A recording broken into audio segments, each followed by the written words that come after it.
नमस्कार दोस्तों, आइए सुनते हैं मुंशी प्रेमचंद की लिखी प्रसिद्ध कहानी बूढ़ी काकी। जीवा स्वाद के सिवा और कोई चेष्टा शेष न थी और न अपने कष्टों की ओर आकर्षित करने का रोने के अतिरिक्त कोई दूसरा सहारा था।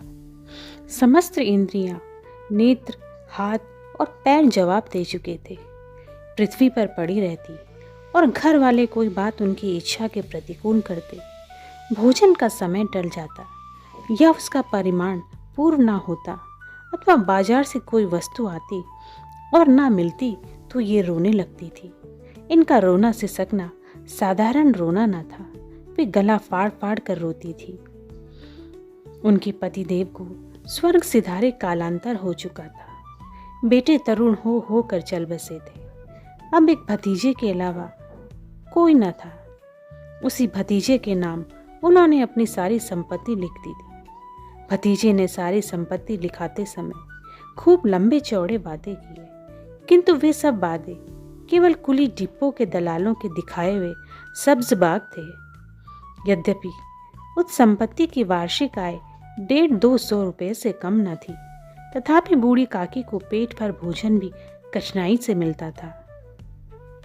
इसमें उनके भतीजे पंडित बुद्धिराम का अपराध था अथवा उनकी अर्धांगिनी श्रीमती रूपा का, इसका निर्णय करना सहज नहीं। बुद्धिराम स्वभाव के सज्जन थे, किंतु उसी समय तक जब तक कि उनकी कोष पर आंच न आए।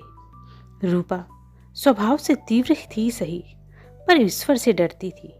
अतः बूढ़ी काकी को उसकी तीव्रता उतनी ना खलती थी जितनी बुद्धिराम की भलमनसाहत। बुद्धिराम को कभी कभी अपने अत्याचार पर खेद होता था। विचारते कि इसी संपत्ति के कारण मैं इस समय भला मानुष बना बैठा हूँ। यदि भौतिक आश्वासन और सूखी सहानुभूति से स्थिति में सुधार हो सकता हो, उन्हें कदाचित कोई आपत्ति न होती, परंतु विशेष व्यय का भय उनकी सुचेष्टा को दबाए रखता था। यहाँ तक कि यदि द्वार पर कोई भला आदमी बैठा होता और बूढ़ी काकी उस समय अपना राग अलापने लगती तो वह आग हो जाते और घर में आकर उन्हें जोर से डांटते। लड़कों को बुढ़ों से स्वाभाविक विदेश होता ही है, और फिर जब माता पिता का यह रंग देखते तो वे बूढ़ी काकी को और सताया करते। कोई चुटकी काट कर भागता, कोई इन पर पानी की कुल्ली कर देता। काकी चीख मार कर रोती, परंतु यह बात प्रसिद्ध थी कि वह केवल खाने के लिए रोती है। अतएव उनके संताप और आर्तनाद पर कोई ध्यान नहीं देता था। हाँ, काकी क्रोधातुर होकर बच्चों को गालियां देने लगती तो रूपा घटना स्थल पर आ पहुंचती। इस भय से काकी अपनी जीवा कृपाण का कदाचित ही प्रयोग करती थी। यद्यपि उपद्रव शांति का यह उपाय रोने से कहीं अधिक उपयुक्त था। संपूर्ण परिवार में यदि काकी से किसी को अनुराग था तो वह बुद्धिमान की छोटी लड़की लाडली थी। लाडली अपने दोनों भाइयों के भय से अपने हिस्से की मिठाई चबैना बूढ़ी काकी के पास बैठकर खाया करती थी। यही उसका रक्षागार था, और यद्यपि काकी की शरण उसकी लोलुपता के कारण बहुत महंगी पड़ती थी, तथापि भाइयों के अन्याय से सुरक्षा कहीं सुलभ थी तो बस यही। इसी स्वार्थानुकूलता ने उन दोनों में सहानुभूति का आरोपण कर दिया था। रात का समय था। बुद्धिराम के द्वार पर सहनाई बज रही थी और गांव के बच्चों का झुंड विस्मयपूर्ण नेत्रों से गाने का रसास्वादन कर रहा था। चारपाइयों पर मेहमान विश्राम करते हुए नाइयों से मुक्कियां लगवा रहे थे। समीप खड़ा भाट विरुदावली सुना रहा था। कुछ भवज्ञ मेहमानों की वाह वाह पर ऐसा खुश हो रहा था मानो वह इस वाह वाह का यथार्थ में वही अधिकारी है। दो एक अंग्रेजी पढ़े नवयुवक इन व्यवहारों से उदासीन थे। वे इस गंवार मंडली में बोलना अथवा सम्मिलित होना अपनी प्रतिष्ठा के प्रतिकूल समझते थे। आज बुद्धिराम के बड़े लड़के मुखराम का तिलक आया है। यह उसी का उत्सव है।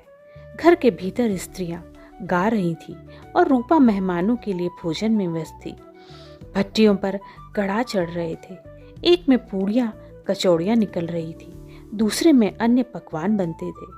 एक बड़े हंडे में मसालेदार तरकारी पक रही थी। घी और मसाले की क्षुधावर्धक सुगंधी चारों ओर फैली हुई थी। बूढ़ी काकी अपनी कोठरी में शोक में विचार की भांति बैठी हुई थी। यह स्वाद मिश्रित सुगंधी उन्हें बेचैन कर रही थी। वे मन ही मन विचार कर रही थी, संभवतः मुझे पूड़ियाँ ना मिलेंगी। इतनी देर हो गई, कोई भोजन लेकर नहीं आया। मालूम होता है सब लोग भोजन कर चुके हैं, मेरे लिए कुछ ना बचा। यह सोचकर उन्हें रोना आया, परंतु अब शकुन के भय से वह रो न सकी। आह, कैसी सुगंधी है, अब मुझे कौन पूछता है। जब रोटियों के ही लाले पड़े हैं तब ऐसे भाग्य कहाँ कि भरपेट पूड़ियाँ मिले। यह विचार कर उन्हें रोना आया। कलेजे में हुक सी उठने लगी, परंतु रूपा के भय से उन्होंने फिर मौन धारण कर लिया। बूढ़ी काकी देर तक इन्हीं दुखदायक विचारों में डूबी रही। घी और मसालों की सुगंधी रह रह कर मन को आपे से बाहर किए देती थी। मुंह में पानी भर भर जाता था। पूड़ियों का स्वाद स्मरण करके हृदय में गुदगुदी होने लगती थी। किसे पुकारूं, आज लाडली बेटी भी नहीं आई। दोनों छोकरे सदा टिक दिया करते हैं, आज उनका भी कहीं पता नहीं। कुछ मालूम तो होता है कि क्या बन रहा है। बूढ़ी काकी की कल्पना में पूड़ियों की तस्वीर नाचने लगी। खूब लाल लाल, फूली फूली, नरम नरम होंगी। रूपा ने भली भांति भोजन किया होगा। कचौड़ियों में अजवाइन और इलायची की महक आ रही होगी। एक पूड़ी मिलती तो जरा हाथ में लेकर देखती। क्यों न चलकर कढ़ा के सामने ही बैठूं। पूड़ियां छन छन कर तैयार होंगी। कढ़ा से गरम गरम निकाल कर थाल में रखी जाती होंगी। फूल हम घर में भी सूंघ सकते हैं, परंतु वाटिका में कुछ और ही बात होती है। इस प्रकार निर्णय करके बूढ़ी काकी उकड़ू बैठकर हाथों के बल सरकती हुई बड़ी कठिनाई से चौखट से उतरी और धीरे धीरे रेंगती हुई कढ़ा के पास जा बैठी। यहाँ आने पर उन्हें उतना ही धैर्य हुआ जितना भूखे कुत्ते को खाने वाले के सम्मुख बैठने में होता है। रूपा उस समय कार्यभार से उद्विग्न हो रही थी। कभी इस कोठे में जाती, कभी उस कोठे में, कभी कढ़ा के पास जाती, कभी खंडार में जाती। किसी ने बाहर से आकर कहा, महाराज ठंडाई मांग रहे हैं। ठंडाई देने लगी। इतने में फिर किसी ने आकर कहा, भाट आया है, उसे कुछ दे दो। भाट के लिए सीधा निकाल रही थी कि एक तीसरे आदमी ने आकर कहा, अभी भोजन तैयार होने में कितना विलंब है, जरा ढोल मजीरा उतार दो। बेचारी अकेली स्त्री दौड़ते दौड़ते व्याकुल हो रही थी, झुंझलाती थी, कुड़ती थी, परंतु क्रोध प्रकट करने का अवसर न पाती थी। भय होता कहीं पड़ोसी ने यह न कहने लगे कि इतने में उबल पड़ी। प्यास से कंठ सूख रहा था, गर्मी के मारे फूकी जाती थी, परंतु इतना अवकाश न था कि जरा पानी पी ले अथवा पंखा लेकर झले। यह भी खटका था कि जरा आंख हटी और चीजों की लूट मची। इस अवस्था में उसने बूढ़ी काकी को कढ़ा के पास बैठी देखा तो जल गई। क्रोध न रुक सका। इसका भी ध्यान न रहा कि पड़ोसिनें बैठी हुई हैं, मन में क्या कहेंगी। पुरुषों में लोग सुनेंगे तो क्या कहेंगे। जिस प्रकार मेंढक कछुए पर झपटता है, उसी प्रकार बूढ़ी काकी पर झपटी और उन्हें दोनों हाथों से झटक कर बोली, ऐसे पेट में आग लगी, पेट है या भाड़? कोठरी में बैठते हुए क्या दम घुटता था? अभी मेहमानों ने नहीं खाया, भगवान को भोग नहीं लगा, तब तक धैर्य न हो सका। आकर छाती पर सवार हो गई। जल जाए ऐसी जीभ, दिन भर खाती ना होती तो ना जाने किसकी हांडी में मुंह डालती। गांव देखेगा तो कहेगा कि बुढ़िया भरपेट खाने को नहीं पाती, तभी तो इस तरह मुंह बाए फिरती है। डायन न मरे न माचा छोड़े, नाम बेचने पर लगी है, नाक कटवा कर कम लेगी। इतनी ठूसती है, इन्हें कहाँ भस्म हो जाता है। भला चाहती हो तो जाकर कोठरी में बैठो, जब घर के लोग खाना खाने लगेंगे तब तुम्हें भी मिलेगा। तुम कोई देवी नहीं हो कि चाहे किसी के मुंह में पानी ना जाए, परंतु तुम्हारी पूजा पहले हो जाए।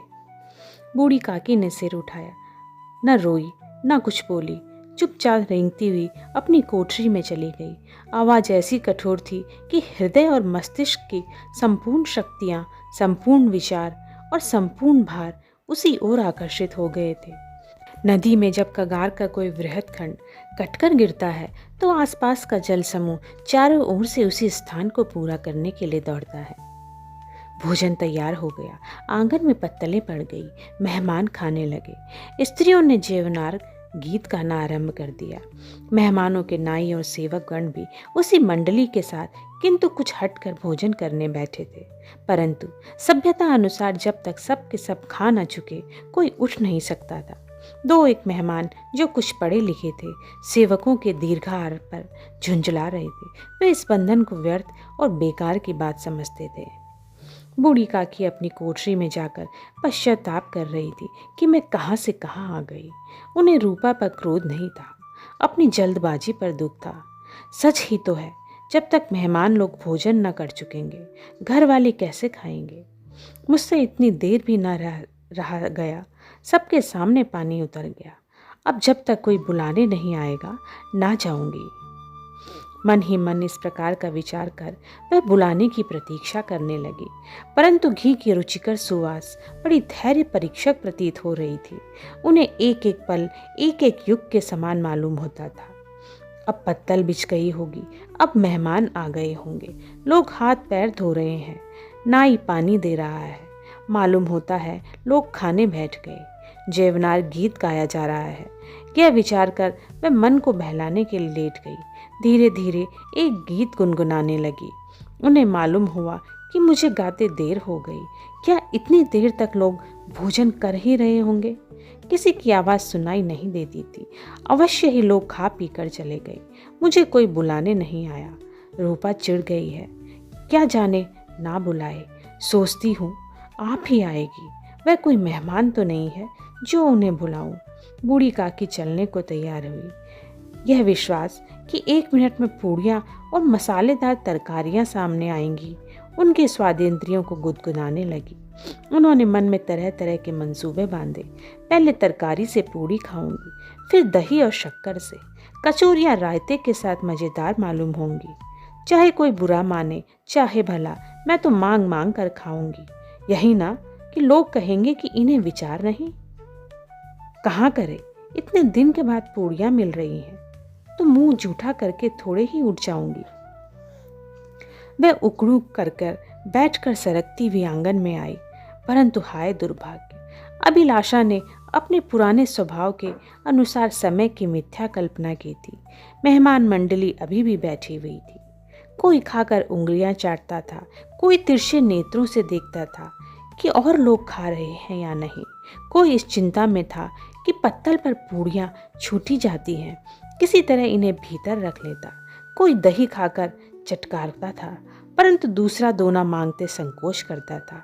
इतने में बूढ़ी काकी रेंगती हुई उनके बीच आ पहुंची। कई आदमी चौंक कर उठ खड़े हुए, पुकारने लगे, अरे यह बुढ़िया कौन है? यह कहाँ से आ गई? देखो किसी को छू ना दे। पंडित बुद्धिराम काकी को देखते ही क्रोध से तिलमिला गए। पूड़ियों का थाल लिए खड़े थे। थाल को जमीन पर पटक दिया और जिस प्रकार निर्दयी महाजन अपने किसी बेईमान और भगोड़े कर्जदार को देखते ही उसका टेटुआ पकड़ लेता है, उसी तरह लपक कर उन्होंने काकी के दोनों हाथ पकड़े और घसीटते हुए लाकर उन्हें अंधेरी कोठरी में धम से पटक दिया। आशा रूपी वाटिका लू के एक झोंके में नष्ट हो गई। मेहमानों ने भोजन किया, घर वालों ने भोजन किया, बाजे वाले धोबी चमार भी भोजन कर चुके, परंतु बूढ़ी काकी को किसी ने ना पूछा। बुद्धिराम और रूपा दोनों ही बूढ़ी काकी को उसकी निर्लज्जता के लिए दंड देने का निश्चय कर चुके थे। उनके बुढ़ापे पर, दीनता पर, हठ ज्ञान पर किसी को करुणा न आई। अकेली लाडली उनके लिए कुढ़ रही थी। लाडली को काकी से अत्यंत प्रेम था। बेचारी भोली लड़की थी। बाल विनोद और चंचलता की उसमें गंध तक ना थी। दोनों बार जब उसके माता पिता ने काकी को निर्दयता से घसीटा तो लाडली का हृदय ऐंठ कर रह गया। वह झुंझला रही थी कि हम लोग काकी को क्यों बहुत सी पूड़ियाँ नहीं देते। क्या मेहमान सब की सब खा जाएंगे? और यदि काकी ने मेहमानों से पहले खा लिया तो क्या बिगड़ जाएगा?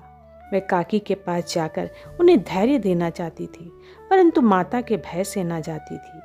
उसने अपने हिस्से की पूड़ियाँ बिल्कुल ना खाई, अपनी गुड़िया की पिटारी में बंद कर कर रख दी। उन पूड़ियों को काकी के पास ले जाना चाहती थी। उसका हृदय अधीर हो रहा था। बूढ़ी काकी मेरी बात सुनते ही उठ बैठेंगी, पूड़ियाँ देकर कैसी प्रसन्न होंगी। मुझे खूब प्यार करेंगी। रात को 11 बज गए थे। रूपा आंगन में पड़ी सो रही थी। लाडली की आंखों में नींद न थी। काकी को पूड़ियाँ खिलाने की खुशी उसे सोने न देती थी। उसने गुड़ियों की पिटारी सामने रखी थी। जब विश्वास हो गया कि अम्मा सो रही हैं, तो वह चुपके से उठी और विचारने लगी, कैसे चलूं? चारों ओर अंधेरा था। केवल चूल्हों में आग चमक रही थी और चूल्हों के पास एक कुत्ता लेटा हुआ था। लाडली की दृष्टि सामने वाले नीम पर गई। उसे मालूम हुआ कि उस पर हनुमान जी बैठे हुए हैं। उनकी पूंछ, उनकी गदा वह स्पष्ट दिखलाई दे रही थी। मारे भय के उसने आंखें बंद कर ली। इतने में कुत्ता उठ बैठा। लाडली को ढाढ़स हुआ। कई सोए हुए मनुष्यों के बदले एक भागता हुआ कुत्ता उसके लिए अधिक धैर्य का कारण हुआ। उसने पिटारी उठाई और बूढ़ी काकरी की कोठरी की ओर चल दी। बूढ़ी काकी को केवल इतना स्मरण था कि किसी ने मेरे हाथ पकड़कर घसीटे। फिर ऐसा मालूम हुआ जिसे कोई पहाड़ पर उड़ाई ले जाता है। उनके पैर बार बार पत्थरों से टकराए। तब किसी ने उन्हें पहाड़ पर से पटका। वे मूर्छित हो गई। जब वे सचेत हुई तो किसी की जरा भी आहट न मिलती थी। समझी कि सब लोग खा पी कर सो गए और उनके साथ मेरी तकदीर भी सो गई। रात कैसे कटेगी? हे राम, क्या करूं? पेट में अग्नि धधक रही है। किसी ने मेरी सुधि न ली। क्या मेरा पेट काटने से धन जुड़ जाएगा? इन लोगों को इतनी भी दया नहीं आती कि ना जाने बुढ़िया कब मर जाए, उसका जी क्यों दुखावे। मैं पेट की पूरियां ही खाती हूँ कि और कुछ। इस पर यह हाल, मैं अंधी अपाहिज ठहरी, न कुछ सुनूं न बूझूं। यदि आंगन में जली गई तो क्या बुद्धि राम से इतना कहते ना बनता था कि काकी, अभी लोग खा रहे हैं, फिर आना। मुझे घसीटा, पटका। पूड़ियों के लिए रूपा ने सबके सामने गालियां दी। उन्हीं पूड़ियों के लिए इतनी दुर्गति करने पर भी उनका पत्थर का कलेजा न पसीजा। सबको खिलाया, मेरी बात तक ना पूछी। जब तभी न दी, तब अब क्या देंगे? यह विचार कर काकी निराशा में संतोष के साथ लेट गई। ग्लानि से भर भर आता था उसका गला, परंतु मेहमानों के भय से रोती न थी। सहसा कानों में आवाज आई, काकी उठो, मैं पूड़ियाँ लाई हूँ। काकी ने लाडली की बोली पहचानी। चटपट उठ बैठी। दोनों हाथों से लाडली को टटोला और उसे गोद में बिठा लिया। लाडली ने पूड़ियाँ निकाल कर दी। काकी ने पूछा, क्या तुम्हारी अम्मा ने दी हैं? लाडली ने कहा, नहीं, यह मेरे हिस्से की हैं। काकी पूड़ियों पर टूट पड़ी। 5 मिनट में पिटारी खाली हो गई। लाडली ने पूछा, काकी, पेट भर गया? जैसे थोड़ी सी वर्षा ठंडक के स्थान पर और भी गर्मी पैदा कर देती है, उसी भांति इन थोड़ी पूड़ियों ने काकी की क्षुधा और इच्छा को और उत्तेजित कर दिया। बोली, नहीं बेटी, जाकर अम्मा से और मांग लाओ। लाडली ने कहा, अम्मा सोती है, जगाऊंगी तो मारेंगी। काकी ने पिटारी को फिर टटोला। उसमें कुछ खुरचन गिरी थी। बार बार ऊंट चाटती थी, चटकारे भरती थी। हृदय मसोच रहा था कि और पूड़ियाँ कैसे पाऊं। संतोष सेतु जब टूट जाता है तब इच्छा का बहाव अपरिमित हो जाता है। मतवालों को मत का स्मरण करना उन्हें मदान बनाता है। काकी का अधीर मन इच्छाओं के प्रबल प्रवाह में बह गया। उचित और अनुचित का विचार जाता रहा। वे कुछ देर तक उस इच्छा को रोकती रही। सहसा लाडली से बोली, मेरा हाथ पकड़कर वहां ले चलो, जब मेहमानों ने बैठकर भोजन किया है। लाडली उनका अभिप्राय समझ ना सकी। उसने काकी का हाथ पकड़ा और ले जाकर जूठे पत्तलों के पास बिठा दिया। दीन, क्षुधातुर, हत ज्ञान बुढ़िया पत्तलों से पूड़ियों के टुकड़े चुन चुन कर भक्षण करने लगी। ओह, दही कितना स्वादिष्ट था, कचौड़ियाँ कितनी सलोनी, खस्ता कितने सुकोमल। काकी बुद्धिहीन होते हुए भी इतना जानती थी कि मैं वह काम कर रही हूँ जो मुझे कदापि न करना चाहिए। मैं दूसरों की झूठी पत्तलें चाट रही हूँ। परंतु बुढ़ापा तृष्णा रोग का अंतिम समय है, जब संपूर्ण इच्छाएं एक ही केंद्र पर आने लगती हैं। बूढ़ी काकी में यह केंद्र उसकी स्वादेंद्रियां थी। ठीक उसी समय रूपा की आंखें खुली। उसे मालूम हुआ कि लाडली मेरे पास नहीं है। वह चौंकी। चरपाई के इधर उधर ताकने लगी कि कहीं नीचे तो नहीं गिर पड़ी। उसे वहां ना पाकर वह उठी तो क्या देखती है कि लाडली जूठे पत्तलों के पास चुपचाप खड़ी है और बूढ़ी काकी पत्तलों पर से पूड़ियों के टुकड़े उठा उठा कर खा रही है। रूपा का हृदय सन्न हो गया। किसी गाय की गर्दन पर छुरी चलते देखकर जो अवस्था उसकी होती है वही उस समय उसकी हुई। एक ब्राह्मणी दूसरों की जूठी पत्तलें टटोले, इससे अधिक शोकमय दृश्य असंभव था। पूड़ियों के कुछ ग्रासों के लिए उसकी चचेरी साहस ऐसा निष्कृष्ट कर्म कर रही है। यह वह दृश्य था जिसे देखकर देखने वालों के हृदय कांप उठते हैं। ऐसा प्रतीत होता है मानो जमीन रुक गई, आसमान चक्कर खा रहा है, संसार पर कोई विपत्ति आने वाली है। रूपा को क्रोध न आया। शोक के सम्मुख क्रोध कहाँ, करुणा और भय से उसकी आंखें भर आई। इस अधर्म का भागी कौन है? उसने सच्चे हृदय से गगन मंडल की ओर हाथ उठाकर कहा, परमात्मा मेरे बच्चों पर दया करो, इस अधर्म का दंड मुझे मत दो, नहीं तो मेरा सत्यानाश हो जाएगा। रूपा को अपनी स्वार्थपरता और अन्याय इस प्रकार प्रत्यक्ष रूप में कभी न दिख पड़े थे। वह सोचने लगी, हाय कितनी निर्दयी हूँ, जिसकी संपत्ति से मुझे 200 रुपया आय होती है उसकी यह दुर्गति, और मेरे कारण, हे दयामय भगवान, मुझसे बड़ी भारी चूक हो गई, मुझे क्षमा करो। आज मेरे बेटे का तिलक था, सैकड़ों मनुष्यों ने भोजन पाया, मैं उनके इशारों की दासी बनी रही, अपने नाम के लिए सैकड़ों रुपये व्यय कर दिए, परंतु जिसकी बदौलत हजारों रुपये खाए उसे इस उत्सव में भी भरपेट भोजन न दे सकी, केवल इसी कारण तो कि वह वृद्धा असहाय है। रूपा ने दिया जलाया, अपने भंडार का द्वार खोला और एक थाली में संपूर्ण सामग्रियां सजाकर बूढ़ी काकी की ओर चली। आधी रात जा चुकी थी।